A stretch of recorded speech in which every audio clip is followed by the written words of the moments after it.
Lanjut ya.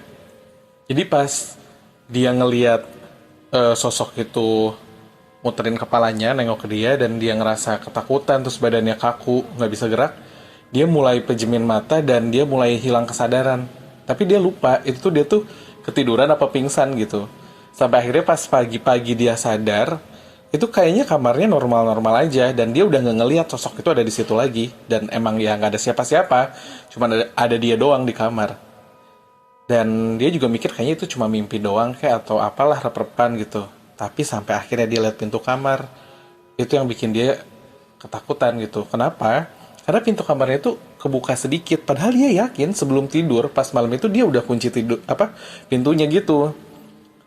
Nah, dia makin ngerasa nggak nyaman untuk tinggal di kosan itu.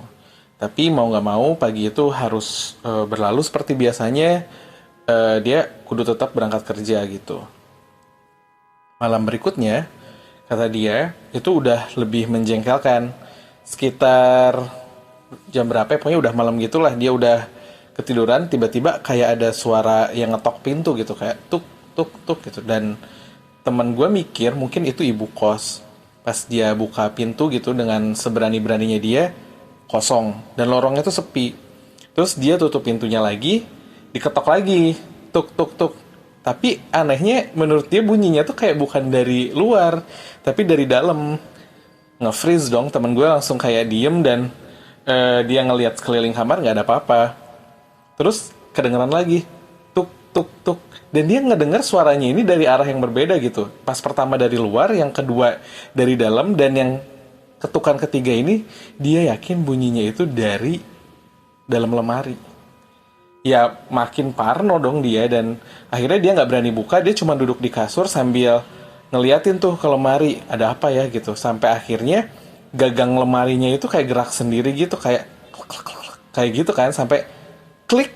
Begitu kayak mau kebuka, teman gue tuh langsung kayak kabur sebisa-bisanya dia keluar kamar gitu. Dan malam itu dia nggak berani buat balik lagi ke kamar. Akhirnya dia memutuskan untuk di ruang tengah si rumah kos itu gitu. Dan dia juga heran karena di momen itu kayak nggak ada siapa-siapa di rumah itu gitu. Untuk keluar rumah kosan juga dia bingung harus kemana. Akhirnya dia memutuskan untuk udah di tengah aja gitu. Sampai akhirnya dia ketiduran di ruang tengah kos dengan keadaan TV dinyalain gitu, volumenya agak kenceng. Besok paginya dia bilang tuh ke si ibu kos kalau, "Bu, kayaknya aku mau pindah kamar gitu." Soalnya kalau mau pindah kosan dia ngerasa baru bayar kan, kayak sayang banget. Tapi respon ibunya tuh yang bikin dia lebih kayak, hah gitu. Soalnya ibunya bilang apa coba? Ibunya bilang kayak gini, jangan pindah. Temen gue bingung dong, emang kenapa bu nggak boleh pindah? Ibunya bilang, nanti juga kamu biasa. Gitu katanya. Ya temen gue mau nggak mau, akhirnya ya dia tetap bertahan di kamar itu dengan gangguan-gangguan yang eskalasinya makin tinggi gitu. Maksudnya makin berasa ada gangguan. Dan di suatu malam dia bener-bener gue udah nggak bisa, gue harus pindah dari kosan ini apapun yang terjadi. Kenapa? Karena di malam itulah puncak dia ngerasa gangguan itu ada, dan semakin bikin dia nggak nyaman. Jadi di malam itu, lagi-lagi malam-malam, dia itu lagi tiduran nih sambil main HP. Tiba-tiba tuh layar HP-nya mati kan. Terus dia nyalain lagi, mati lagi beberapa kali gitu. Dan aneh banget gitu buat ukuran HP yang menurut gue sih HP dia udah flagship ya, udah bukan HP murah gitu. Harusnya nggak ada kejadian tiba-tiba kayak gitu. Sampai pas akhirnya satu waktu pas layar HP-nya mati, dia ngeliat ada pantulan wajah dia dong di layar HP-nya, tapi di sampingnya ada wajah lain gitu. Dan dia bener-bener kaget, terperanjat, dia langsung nengok ke belakang. Pas dia nengok ke belakang, lu kebayang gak sih kayak diciluk-bain teman, tapi di jarak yang bener-bener sedekat itu. Dan mukanya itu mirip sama muka yang dia bilang waktu pas kejadian di malam kedua tuh, yang dia ngelihat ada sosok perempuan yang dekat pintu. Nah, mukanya persis kayak gitu.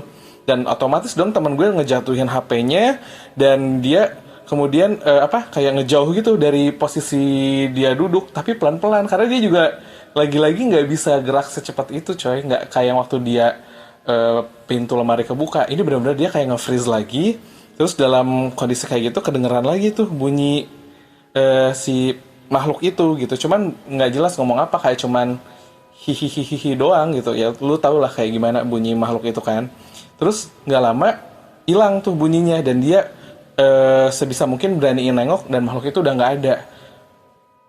Nggak tahu kenapa ya, temen gue tuh ngerasa kayak ah ya udahlah gue biasain gitu sebagaimana ibu kos bilang, dan dia mencoba untuk tenang aja sampai akhirnya ketika dia udah coba untuk tenang dan dia ngerasa tenang, kedengeran lagi tuh bunyi-bunyian ketuk-ketukan tadi, tapi ini lebih mirip bunyi langkah kaki katanya. Dan si bunyi langkah kakinya tuh kayak kedengerannya tuh kayak muterin tempat tidurnya gitu tuh, sekali, dua kali, tiga kali, sampai akhirnya bunyinya itu kedengeran berhenti di belakang kepalanya dia, dan disusul dengan bunyi lainnya, yaitu suara kayak gini, kamu mau pergi ya, mau kemana, kayak gitu. Temen gue ya nggak mungkin jawab dong, iya nih gue mau pindah kosan, nggak mungkin jawab kayak gitu. Karena temen gue nggak jawab, suara itu kedengeran lagi, jangan pergi, temenin aku aja di sini. Kebayang kan ngerinya kayak gitu. Dan malam itu juga dia langsung ngambil tasnya, nggak peduli lah barang-barang lain yang masih ada di kosan, dia keluar dari kosan dan nginep di hotel dengan uang yang dia punya saat itu gitu. Besok paginya dia balik lagi ke kosan tersebut buat ngambil sisa barangnya, dan ibu kos itu ngelihat dia beres-beres, nggak nanya, nggak nahan, dan cuman bilang, oh kalau kamu nggak betah ya udah. Ibu kosnya bilang kayak gitu doang coy. Dan sejak pindah ya dia nggak ada kejadian aneh lagi. Sampai beberapa bulan kemudian pas kebetulan dia lewat tuh rumah kos itu, dia berhenti bentar karena penasaran, dan dia ngeliat oh kosan itu masih ada, dan kamar yang dulu dia tempatin katanya sih itu masih kosong, nggak ada yang nempatin juga kayak gitu.